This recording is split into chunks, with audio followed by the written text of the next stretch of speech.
Obviously, we are facing a crisis. I'll be the last to deny that we face a crisis. But we should not make the crisis worse. They say when you're in a hole, you stop digging. You're already in the hole, so why should you dig? The Chinese use two characters to spell the word crisis. They use two characters. One character means danger. The other character means opportunity. There is danger in Uganda. The president told us the other day that he has also cut his convoy. And I've noticed that it has reduced significantly. Those days they were over 40.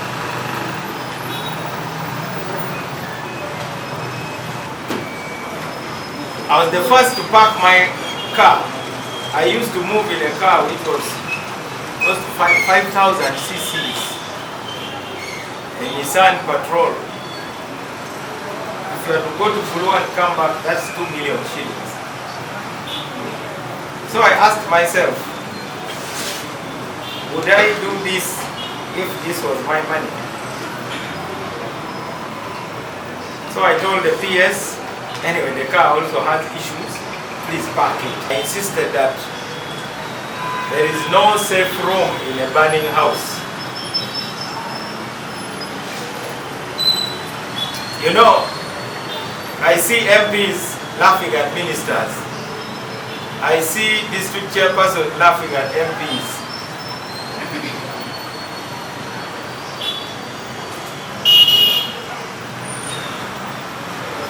So, we must come together. I have had many rants. Tomorrow you'll hear a pilot of a jumbo jet saying, okay, even me, I'm pilot, captain, so and so. I fly 400 people at 30,000 feet. One day I'll just bring the plane tumbling down. Don't you go in taxis? The taxi driver will also say, tomorrow I'm also going to do something. Now you who are laughing on social media, you don't know you are laughing at your own impending death. So let's put a stop to this dramatizing of a problem. And the drivers now demand pay. And while you are watching TikTok, that will also be the last TikTok video you will ever watch. Because the mind of the taxi driver has been infected. And who says only guns can kill? Even knives and fingers can kill. So you are laughing at those who have armed bodyguards. But some of you have guards with the arrows. That one is also not an easy one.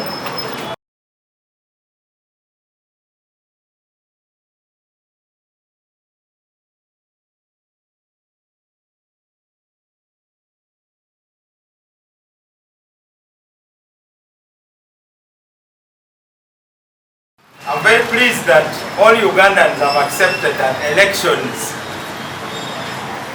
are not enough.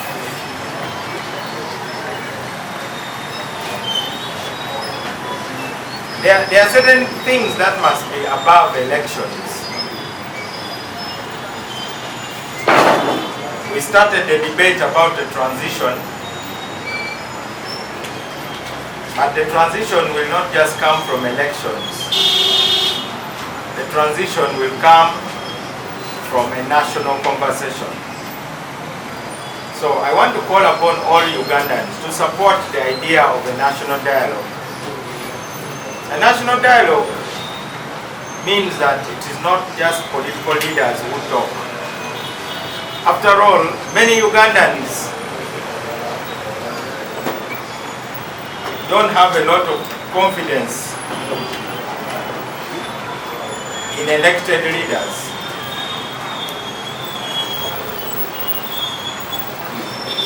The Baganda say, "I yes stupid day." So since Ugandans are skeptical about ministers, parliament, mayors, LC5s, RDCs. So we must broaden the dialogue. So as DP, we are calling for a revived national dialogue, and this is the plan. I'm calling it a revived because it was already started.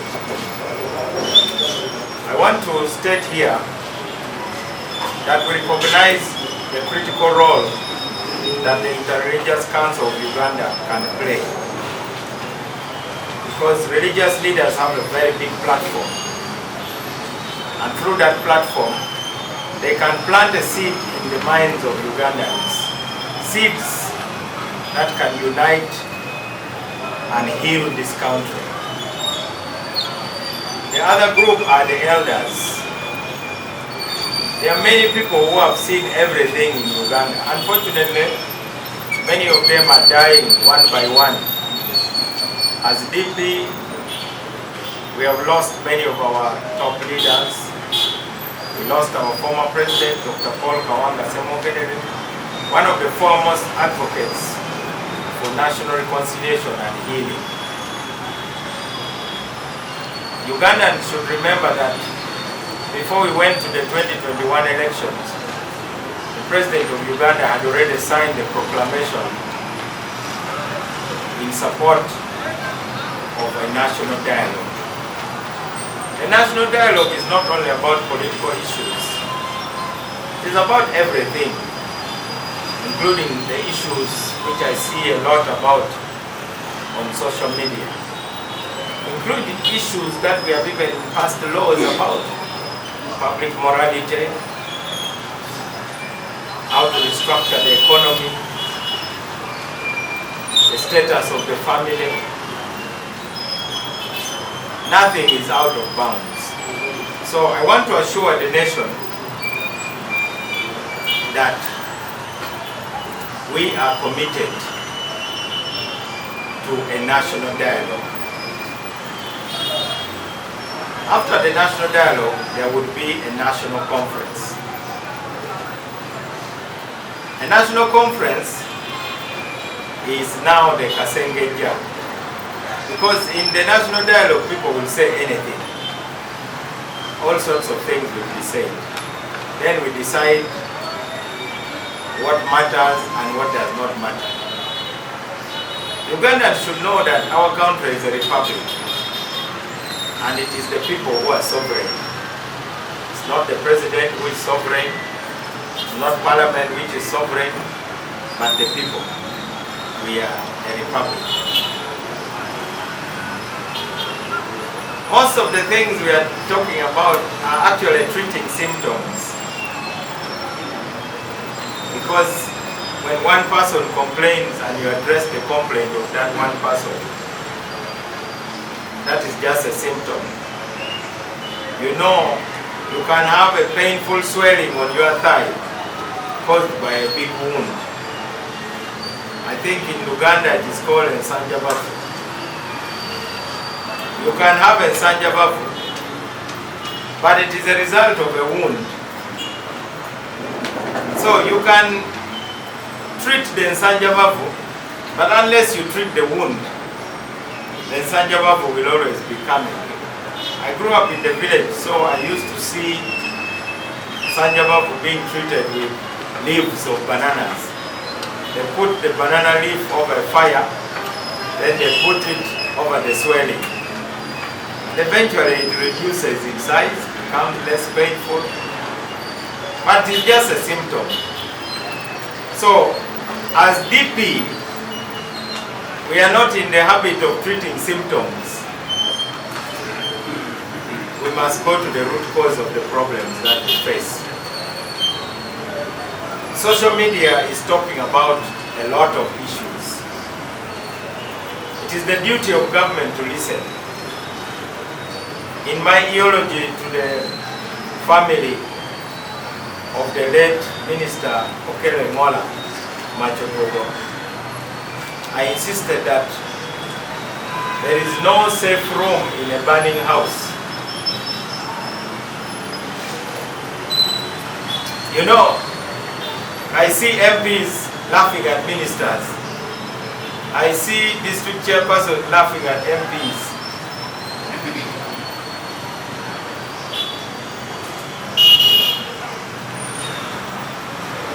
So, we must come together. Obviously, we are facing a crisis. I'll be the last to deny that we face a crisis. But we should not make the crisis worse. They say when you're in a hole, you stop digging. You're already in a hole, so why should you dig? The Chinese use two characters to spell the word crisis. They use two characters. One character means danger. The other character means opportunity. There is danger in Uganda, but there is also opportunity. So I want to talk about the opportunity. The danger is there. Whenever there is a crisis, it presents two things. It presents danger, but it also presents opportunity. As you saw in the corona crisis, when we had COVID, COVID was a crisis. It presented danger. We lost a lot of lives. We suffered.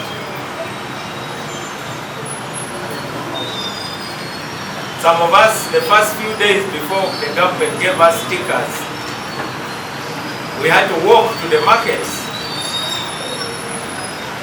because there was no public transport. We were not allowed to drive.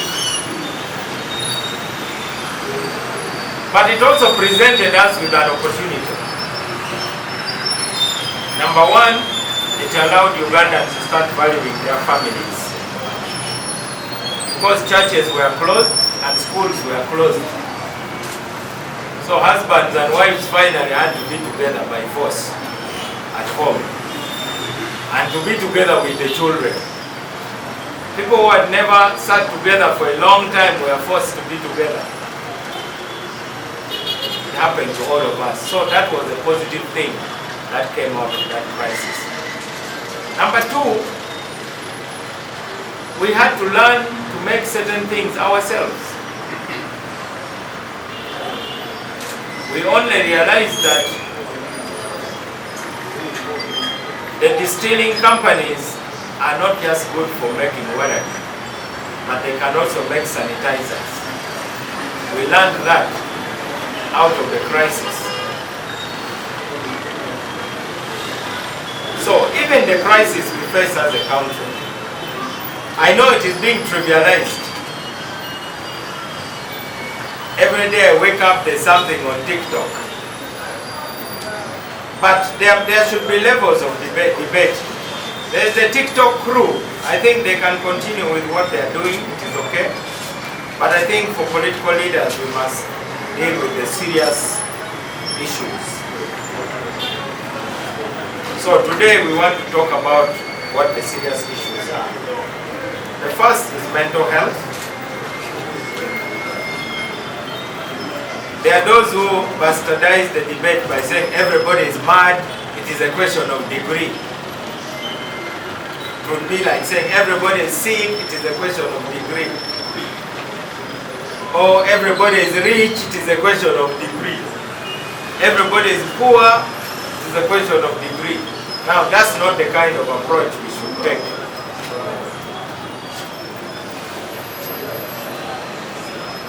It is important that we realize that mental health is not about undressing yourself and walking naked on the streets. Most people think that to be a mad person or omulalu, you must be naked, you don't bathe and so on. There are mad people who dress smartly like me.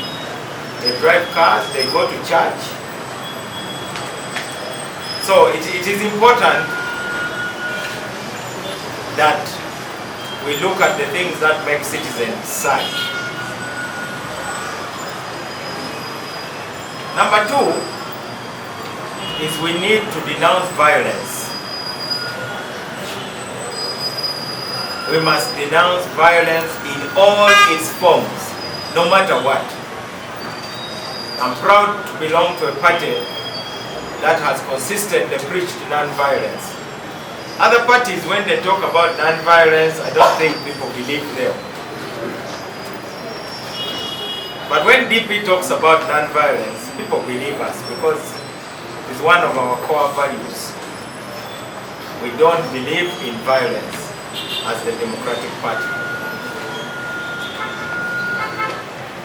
So we need a no-violence campaign, and DP is going to champion the no-violence campaign. We shall use our structures of the Uganda Young Democrats, reach out to the young generation, who, even if a police officer stops them very calmly and say, stop, you just here. The conversation is not about beating. If I want to beat you, I don't have to delay. You will feel it immediately. But that is exactly the kind of behavior that we are having today. Even when students are protesting, I saw doctors protesting. Okay, you kill us. You want to kill us. You are killers. Okay, you kill us. I don't think that's the kind of country we should be building. The laws of Uganda are written. They are not determined by the police. They are not determined by the courts. They are written, and citizens should know them. So DP is going to champion a no-violence campaign. There are many forms of violence. There is political violence. To the extent that many of our security officers, their first approach in dealing with people is through violence. I saw an incident where there was a scuffle between the police and women members of parliament who were protesting.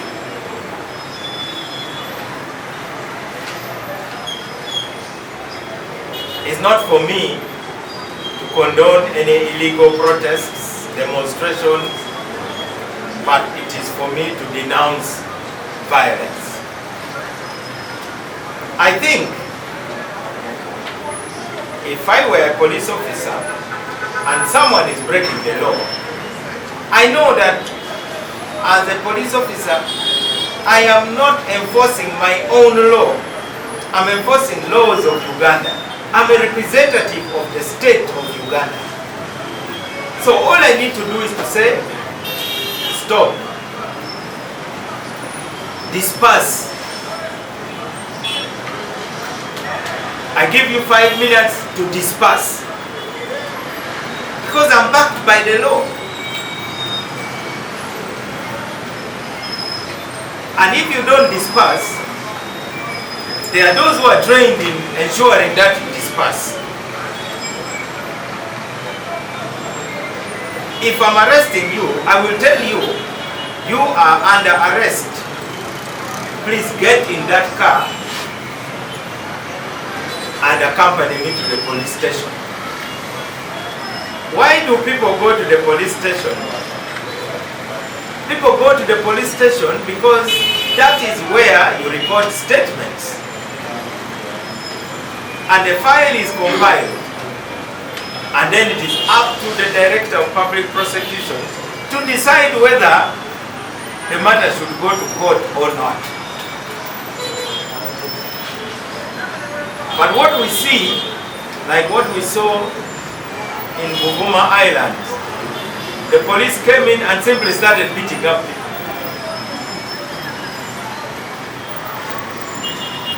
I think if the police start respecting citizens, citizens will respect the police. So after that incident, I called the Inspector General of Police. And I told him that what happened was unacceptable because the police officers were beating up citizens who may have been in an illegal assembly, but that is no reason to beat them up.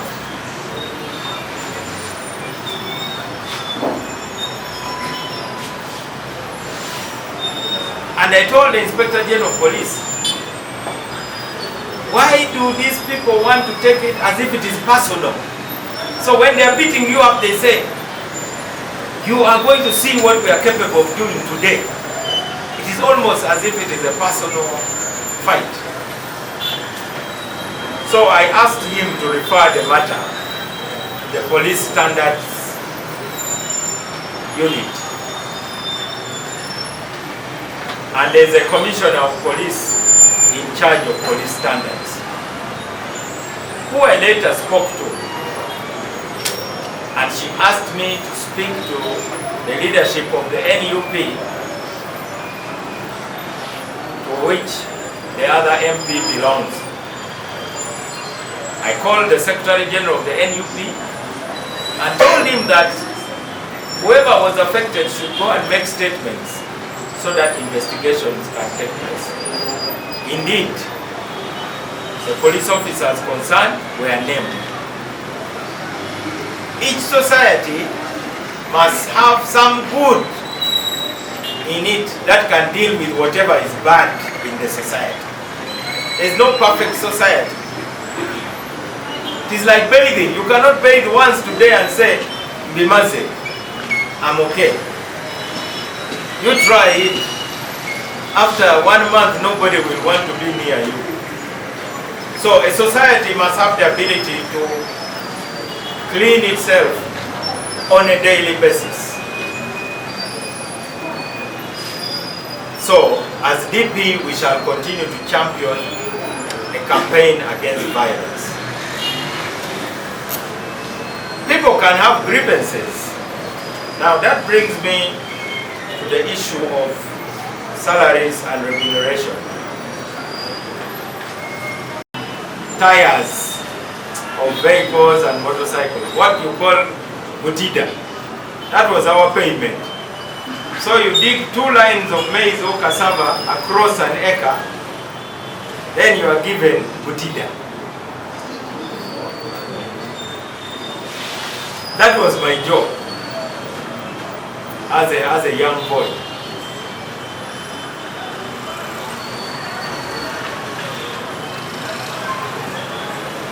After I graduated as a lawyer and was even enrolled as an advocate, I worked for a law firm here and my salary was 50,000. So what I used to do was to first decide that I must find where to stay. When you are 24, you adjust your needs. So I was staying in somebody's store in Nakulabi. It was a very small room, maybe 2.5 meters by maybe 4 meters. Just enough for a mattress. So when I wake up in the morning, I have to roll my mattress and leave it standing.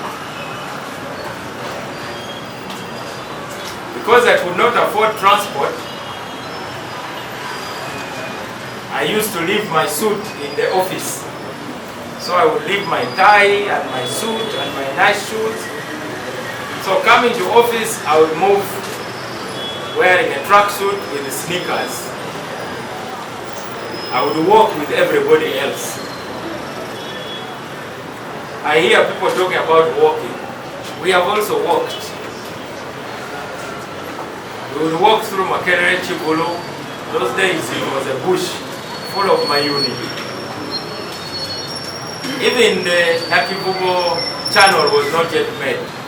There were just some logs across it which we had to negotiate. When I reached the office, I freshened myself up. Then I dressed smartly and all the people who come to the office know they are meeting a serious lawyer. But in reality, I have just changed. So in the evening, I would hang up my clothes and walk.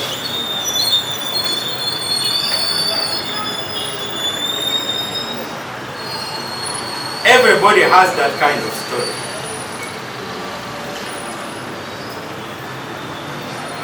So how do we tackle salary inequities? Today we are calling for the establishment of a National Salary and Remunerations Commission. The idea is not new, but we need it. By the way, there's a formula on negotiating salary, because there's also a market for a salary. I wrote down a few things.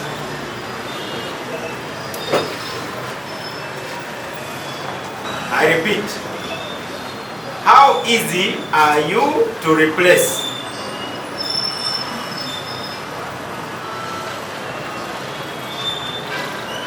Because that's what determines the demand.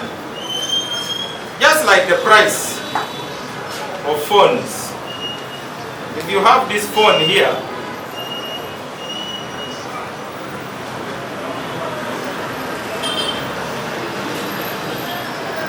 you have to determine the price based on the market and the demand.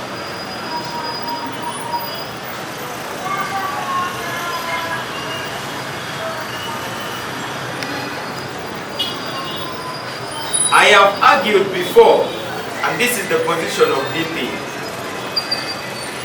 that there are two ways of tackling this question of pay. You can tackle it from the supply side, or you can tackle it from the demand side. Let me simplify it.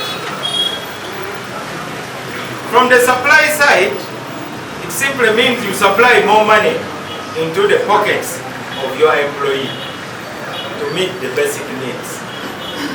People need houses, people need to eat, people need to pay for electricity, people need to pay for water, people have families paying for education.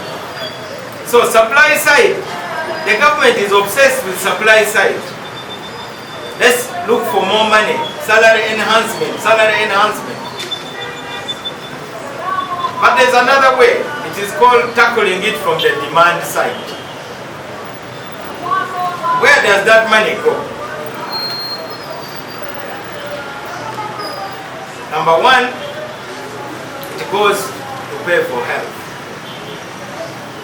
If the staff have health insurance, so this is the time for Uganda to start talking about a national health insurance system. There's actually a bill for national health insurance. Because health is a big cost, it is a demand on your pocket. So if it is eliminated, it reduces the pressure on the little money you have in your pocket. Education, which is supposed to be free and compulsory. Of course, we have now stigmatized the UPE schools, which I think is a big challenge. I went to a school which you could say was worse than a UPE school, because it even stopped in P6. There were only 2 classrooms plus a chapel. So we in P1, P2, P3, we studied under the tree and wrote on the ground. It has not stopped us to compete with the best of the best.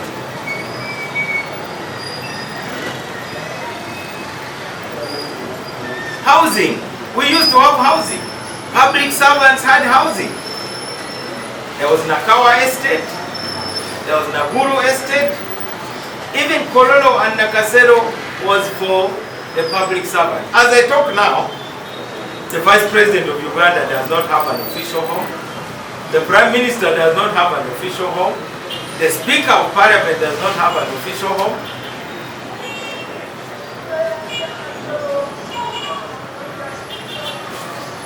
Headmasters, some of them don't have homes.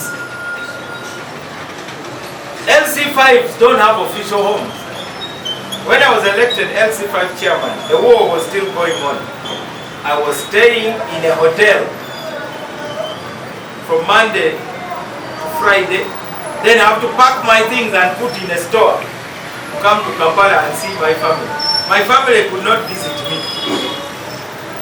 And my salary was 1.47, the salary of Chairman Mao, former MP, LLB, Diploma in Legal Practice, Yale World Fellow, MA, Development Studies, and many other titles. So if public employees have houses, that reduces the pressure on what they would need to pay rent. And with the public houses comes water and so on.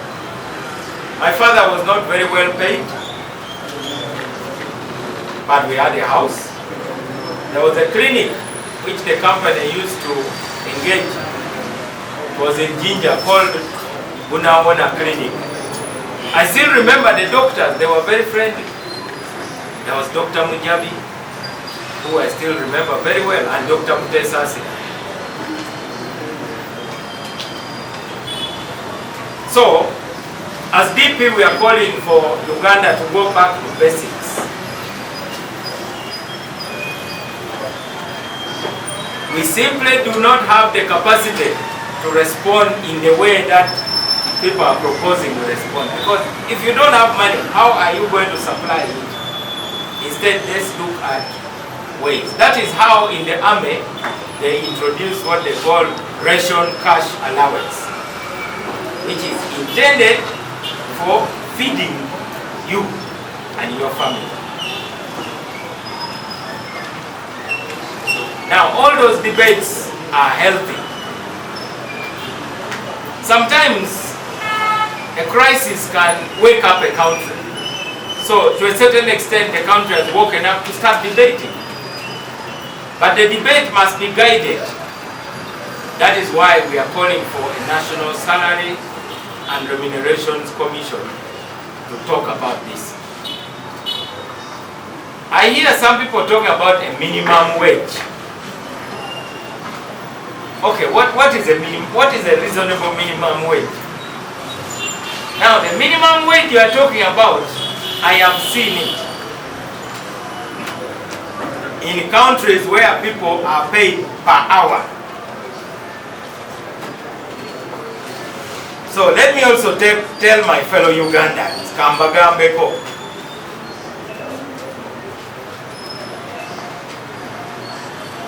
Many Ugandans, if you are going to pay them per hour, I think we are going to have a problem. Because some people are at their workplace for 8 hours, but they actually work for 4 hours. So if we are going to change our pay system to per hour, then your employee will say, in reality, I only need you for 3 hours here, the way it is in London. If you are a nurse, you can work in 4 hospitals. So you go to XYZ clinic and you are there for 3 hours, and they say, okay, the moment you report, your boss is there with a clipboard. There is surgery in this room. They are going to have open heart. It is 4 hours. You are going to be the one attending to ensure that anesthesia is okay and so on. Another one comes, you, today, we have got the following. There's blood transfusion in this ward. There is oxygen in this ward. And the deliverables are so clear. So if Ugandans want to debate minimum wage, I think we should go for that. Let's say you're a journalist. You're employed by Monitor or New Vision. They'll say, okay, 1 article per day, 1 story per day. That's a deliverable. You see? Because minimum wage is best if you are paying per hour. Because that allows you to come and you are paid for what you have actually done. Not this business of saying whether I work or not, my salary hits the account. So I hope Ugandans are ready for that kind of debate. Now, when you come to work on my farm, it will no longer be saying you are my farm manager or you are on this. Or if you are my driver for my taxi, it is no longer saying I'm paying you this amount per month. I'll simply say today, this is what we have and this is the payment per hour of work. In America, it was standing at $7 per hour. But of course, that's a different kind of economy. $7 per hour is definitely over $25,000 per hour. But you are paid exactly for the work you have done. That debate should be debated well. As DP, we have another idea. We are talking about a living wage. So, we need a living wage. Not just what you are calling a minimum wage.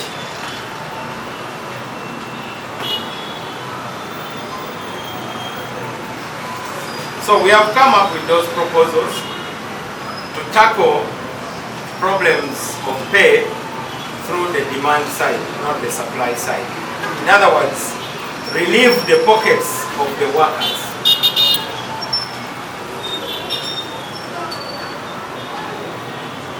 I have had many rants. Tomorrow you'll hear a pilot of a jumbo jet saying, okay, even me, I'm pilot, captain, so and so. I fly 400 people at 30,000 feet. One day I'll just bring the plane tumbling down. Don't you go in taxis? The taxi driver will also say, tomorrow I'm also going to do something. Now you are laughing on social media, you don't know you are laughing at your own impending death. So let's put a stop to this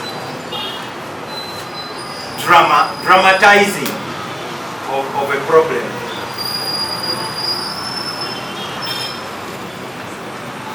Because you can't finish people. However crazy you are, there will always be Ugandans. You can't shoot everybody. You can't shoot every judge. You can't knock every car. You can't do everything like that. That's already threatening somebody's life. To go on social media and say, I will one day see a lorry which is stationary on the road and just ram into it and everybody dies. Is that how to campaign? That is the spirit of Lucifer who started a rebellion in heaven. Because Lucifer also addressed the angels and said, look at that fellow who calls himself God. How different is he from us? You support me and you are going to have more privileges. You should read a book called Paradise Lost. So, the day you don't have a job is the day that 200,000 will begin to have meaning to you.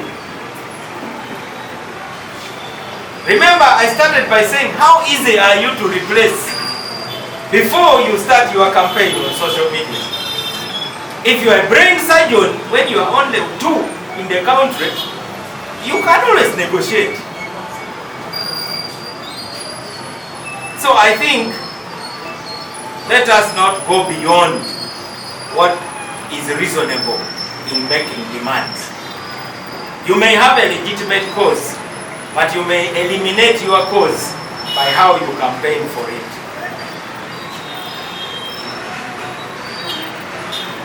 Soon children will get smartphones and say, Tama etandise nchali waka. Tata wange bamwita gundi, akola wano, mama wange bamwita gundi. Nchali waka ntudde bannange. There is nowhere you will put a stop to it. Your wives will now start recording. I have 2 dresses since we got married. So, let us not encourage things which can backfire. Like I said, a driver of the judiciary is there, but there may be a boss there in Utoda who has 50 taxis And the drivers now demand pay. And while you are watching TikTok, that will also be the last TikTok video you will ever watch. Because the mind of the taxi driver has been infected. And who says only guns can kill? Even knives and pangas can kill. So you are laughing at those who have armed bodyguards. But some of you have guards with the arrows. That one is also not an easy one. So let us condemn hateful campaigns, because that is spreading hate and individualizing it. Because everybody has people who serve them. Even a king, a traditional leader, also has staff. Tomorrow you journalists also, you will start recording. I don't know how well you are paid, but we have been told by the judiciary that there is the basic salary, which normally is very small, but there is also, you have heard the president say his salary is 3 million. Does it cost 3 million for us to look after our president? Obviously not. But that is his salary. So this driver may be having 200,000 as his basic salary, but every time there is a trip up country, there is an allowance that is specific for that trip.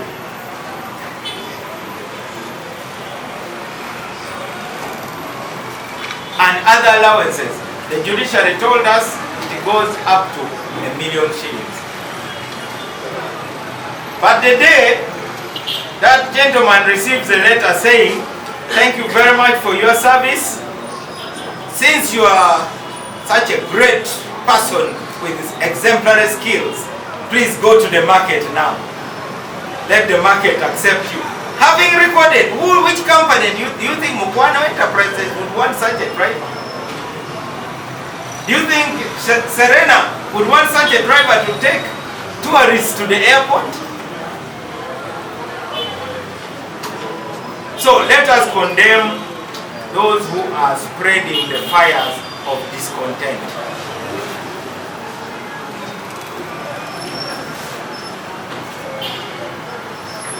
What we need in our society is upward mobility, opportunity, so that people can rise step by step.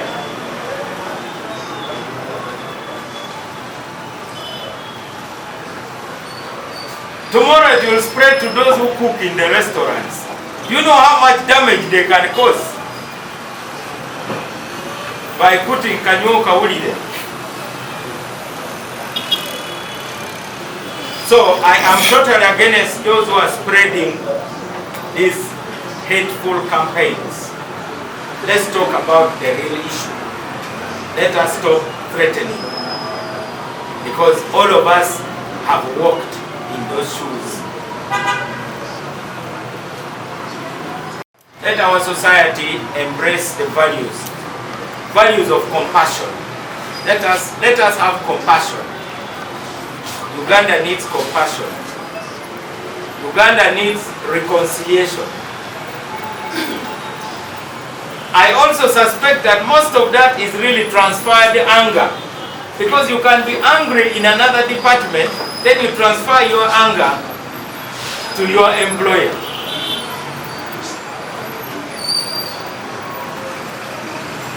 There are people who have many things frustrating them. I once read a story of a man who woke up in the morning. His car could not start, so he decided to travel by other means to the office. He reached the office very late, yet he had a very important assignment. The boss was so upset, the boss fired him. The boss said, "I've given you enough warnings, go away, go home." When he reached home, he opened the door to his house. What does he see? The wife with another man in their bed. He was so upset, he walked to a nearby bar, after buying some poison at the pharmacy. He bought some drink and put the poison in the drink, and he was now contemplating life after death. Then some strong muscular man came near him and just grabbed his drink and looked him straight in the face and said, "What can you do to me anyway?" And he drank the drink. So this man started crying. And this giant of a man said, "Just a mere drink? Why are you crying?" He said, "I've had a very bad day. My car couldn't start. I was fired. My wife is cheating on me. Now I put poison in my drink to finish it all, and you come and drink it." Of course, that was not the kind of news this guy wanted to hear.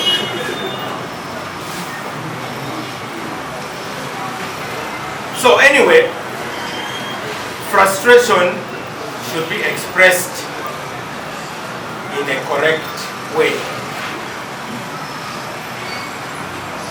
We have given you our proposals, but some of those are storms in teacups.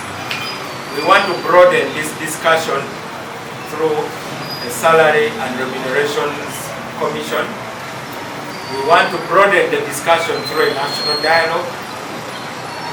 And as DP, that is our greatest strength, because we are the main preachers of reconciliation. I want to warn the young people, build enough skills so that the market can want you. We are not going to have jobs where you can work for 15 years. We are now going to have jobs where you work for 2 years, 6 months. In fact, now they call them gigs. So you gig all through your life. This gig here, next gig here. It is not easy. Even politicians have gigs anyway. Don't you see every 5 years your gig can end and noddayo mukyalo akabwane kakugoba tekabeera kabi nnyo nga kakyoli. So the structure of the economy needs to change. We also call for a reduction of government waste. The government should. By the way, there's a lot of money in government. Since I became a minister, I can tell you, government has a lot of money. And you citizens know about that money. The money is not for distributing, but it can start disappearing in small ways. At the Ministry of Justice, by the time I came, there was already a debate led by the Attorney General to start tackling the leakages. For instance, you know, in ministries, there are people who supply snacks. So you find a tray of samosa, there's what they call spring rolls, there's chapati. You see those things in Parliament during committees. You journalists, you know that. You are always the ones recording. Then there is tea with milk, tea without milk, there's coffee, there is cocoa, there is tea leaves, there is mineral water. Do you know how much that is in a month? So at the Ministry of Justice, that was the first to be abolished, in order to create some basic lunch allowance. I was the first to park my car. I used to move in a car which was close to 5,000 cc's, a Nissan Patrol. If you have to go to Fulu and come back, that's 2 million shillings.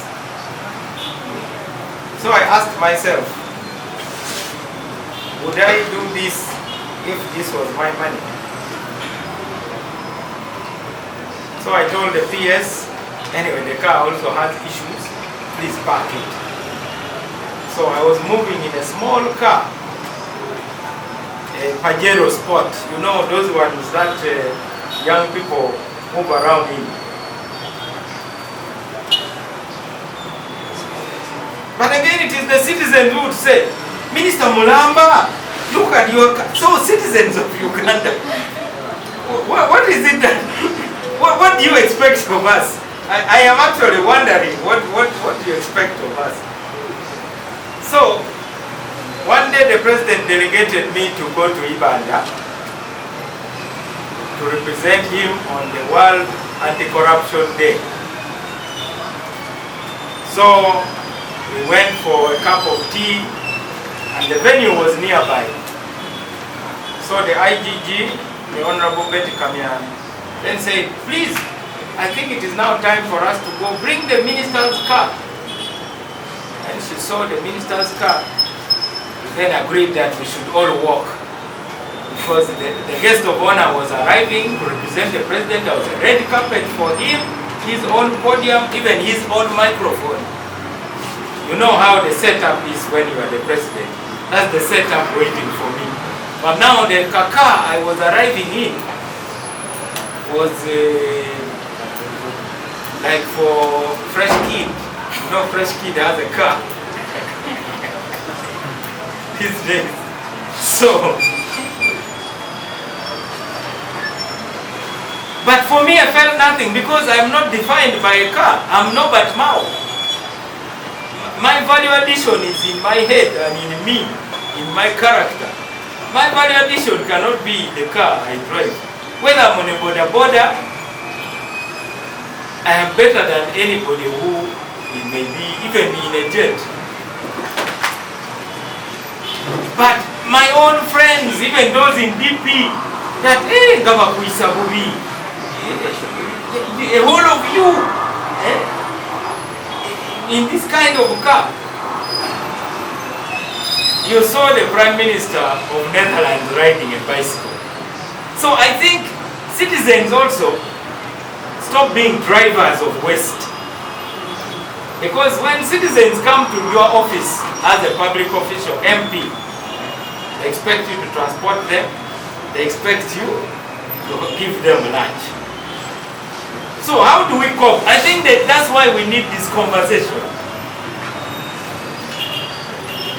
on how to manage the few resources that we have. The president told us the other day that he has also cut his convoy. And I've noticed that it has reduced significantly. Those days they were over 40.